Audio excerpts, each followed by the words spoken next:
Hello friend, आप सभी का हमारे यूट्यूब चैनल यस के टीच स्टडी में स्वागत है। फ्रेंड, आज का हमारा टॉपिक इलेक्ट्रिकल फोर्थ सेमेस्टर में एक सब्जेक्ट है एनर्जी कंजर्वेशन। उस पर मॉक क्वेश्चन बनाए जा रहे हैं।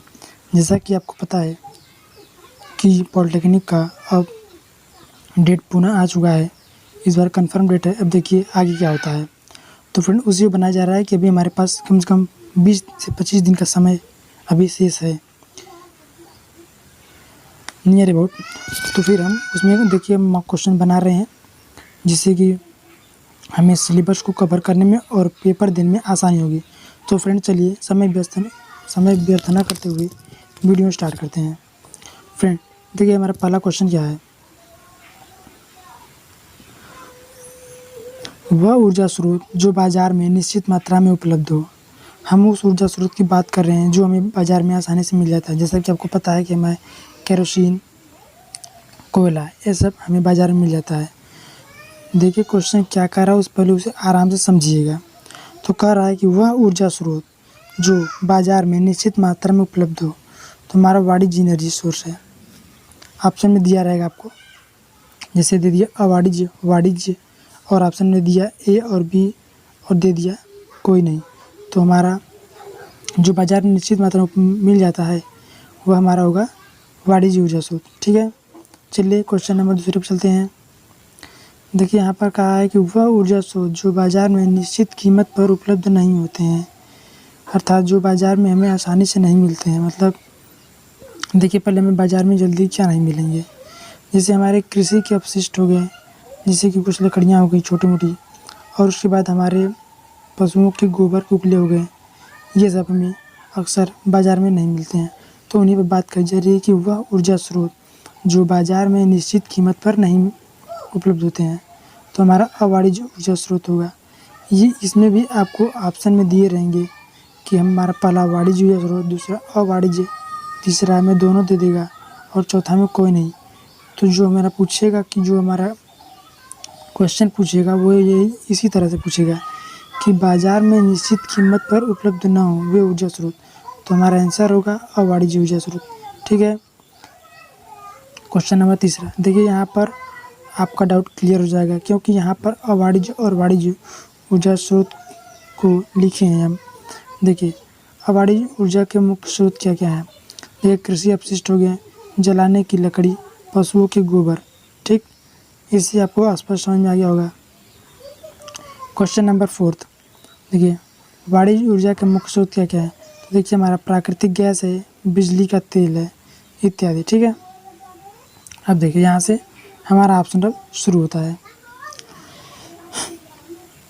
वह ऊर्जा स्रोत जो प्रकृति में पाए जाते हैं। तो देखिए हमारा ऑप्शन दिया है प्राथमिक ऊर्जा स्रोत, द्वितीयक ऊर्जा स्रोत, प्राथमिक और द्वितीय दोनों, यानी ए और बी दोनों, चौथा है कोई नहीं। तो हमारा देखिए आंसर होगा प्राथमिक ऊर्जा स्रोत। इसे हम प्रकृति से प्राप्त कर सकते हैं। ठीक है, तो हमारा आंसर हो गया प्राथमिक ऊर्जा स्रोत। चलिए क्वेश्चन नंबर दूसरे पर चलते हैं, नेक्स्ट पे। कौन प्राथमिक ऊर्जा का स्रोत है। देखिए जैसा कि हमने आपको पहले ही बताया था, प्राथमिक ऊर्जा यानी कि जो प्रकृति से प्राप्त होता है। जैसे कि कोयला हमारा कई सालों के बाद, जैसे कि पशु पक्षी या पशु पेड़ पौधों को धरती के अंदर दब जाने के बाद कई सालों के बाद वह कोयले में परिवर्तित होता है उच्च ताप और दाब से। और ठीक है, जहाँ पर और कहीं कहीं हमारा प्राकृतिक गैस भी पृथ्वी से निकाला जाता है। ठीक है, तो देखिए ये दोनों हमारा प्राकृतिक ऊर्जा स्रोत में आते हैं। तो हमारा आंसर होगा ए एंड बी दोनों, कोयला भी होगा और प्राकृतिक गैस भी। तो हमारा ऑप्शन नंबर सी सही होगा, ए एंड बी। ठीक है, नेक्स्ट क्वेश्चन देखते हैं। वह ऊर्जा स्रोत जिसको कभी समाप्त न किया जा सके। देखिए वे ऊर्जा स्रोत जिन्हें हम कभी समाप्त नहीं कर सकते हैं, अर्थात देखिए जैसे कि कोयला है तो हमारा कुछ दिनों के बाद समाप्त हो जाएगा, और प्राकृतिक गैस भी है तो वह भी समाप्त होने की संभावना है। जैसे कि हमारा सोलर एनर्जी हो गई, विंड एनर्जी हो गई, ये सब जल्दी समाप्त नहीं होते हैं। तो ठीक है, देखिए हमारा ऑप्शन में दिया क्या है वो उस पर चलते हैं। तो हमारा ऑप्शन में दिया है नवीकरण ऊर्जा स्रोत, अनवीकरण ऊर्जा स्रोत, नवीकरण और अनवीकरण दोनों नन, कोई नहीं। तो हमारा आंसर होगा नवीकरण ऊर्जा स्रोत। ठीक है, नेक्स्ट क्वेश्चन देखिए, नवीकरण ऊर्जा का मुख्य स्रोत क्या है। जैसे कि मतलब नवीकरण ऊर्जा स्रोत में देखिए जो कि अभी नए नए बने हुए हैं, मतलब जो इस समय से हम जिसका उपयोग कर रहे हैं। तो देखिए नवीकरण ऊर्जा में भू तापीय एनर्जी और सौर एनर्जी, ये दोनों हमारा नवीकरण ऊर्जा स्रोत में होंगे। तो हमारा ऑप्शन नंबर सी सही होगा, बोथ। ठीक है, नेक्स्ट क्वेश्चन, नवीकरण ऊर्जा का सबसे बड़ी खासियत यह है कि यह बिना प्रदूषण के यूज किया जा सकता है। तो जैसे कि आपको पता है कि हमें सौर ऊर्जा और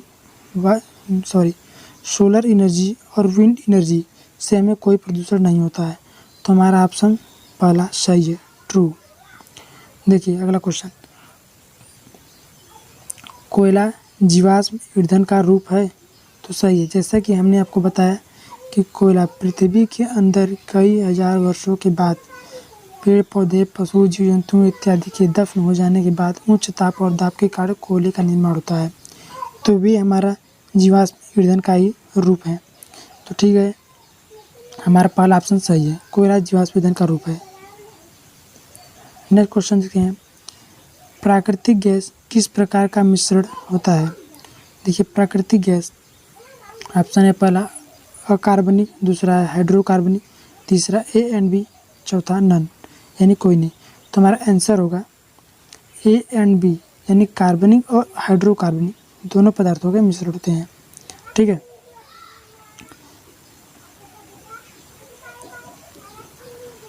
देखिए फ्रेंड, नेक्स्ट क्वेश्चन है, धरती के वातावरण के तापमान में लगातार हो रही बढ़ोतरी को क्या कहते हैं। जैसा कि धरती के ताप में जो बढ़ोतरी हो रही है तो उसे हम क्या कहेंगे। देखिए पहला ग्लोबल वार्मिंग, दूसरा एसिड रेन, तीसरा दोनों, चौथा कोई नहीं। तो देखिए इसमें से हमारा क्या क्या नहीं होगा। एसिड रेन नहीं हो सकता क्योंकि इसमें वर्षा होती है, सिर्फ अम्लीय वर्षा, और सी तो हमारा ऐसा ही कट गया। तो हमारा ऑप्शन नंबर पहला बचता है। ठीक है, ग्लोबल वार्मिंग। तो फ्रेंड देखिए हमने इसे अच्छी तरह समझाने की कोशिश की है। यदि आपको समझ में आए और वीडियो अच्छा लगे तो प्लीज़ लाइक करें और हमारे चैनल को सब्सक्राइब करें ताकि आने वाले और मार्क क्वेश्चन आपको मिल सकें। तो फिर ठीक है, इसके बाद और ज़्यादा मार्क क्वेश्चन के साथ मिलते हैं नेक्स्ट वीडियो में।